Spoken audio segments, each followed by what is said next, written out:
আমরা একটা দুর্নীতিমুক্ত বাংলাদেশ দেখতে চাই। জাতি, ধর্ম, দল, মত নির্বিশেষে 18 কোটি মানুষের প্রত্যেকটা নারী পুরুষ রাষ্ট্রীয় সংবিধান স্বীকৃত তার সকল অধিকার সমানভাবে ভোগ করবে ইনশাআল্লাহ। আমরা সকলের জন্য ন্যায় বিচার কায়েম করব।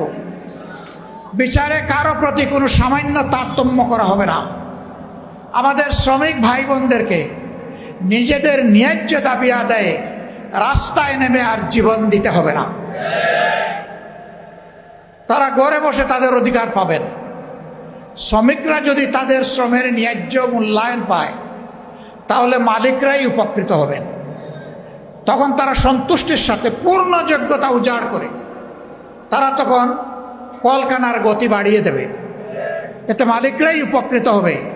শ্রমিক টকাইয়া কোনো মালিক বাঁচবেন না। শ্রমিক মরলে আপনার ইন্ডাস্ট্রি বা কারখানারও মৃত্যু হতে বাধ্য। আমরা এখানে শ্রমিক মালিক সংঘাত চাই না। আমরা চাই শ্রমিক মালিক পরস্পরের সহযোগী, পরস্পরের ভাই।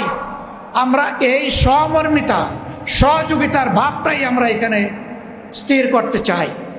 কিন্তু আফসোস, যুগের পর যুগ বিভিন্ন শ্রমিক সংগঠন আমাদের শ্রমিক ভাইদের অধিকারকে বিক্রি করে নিজেরা লাভবান হয়েছে। শ্রমিকদের ন্যায্য কোনো দাবি তারা আদায় করে নাই। শ্রমিকরা পথে পথে কষ্ট করেছে, জীবন দিয়েছে, পঙ্গু হয়েছে, চাকরি হারা হয়েছে, লাভবান হয়েছেন নেতারা।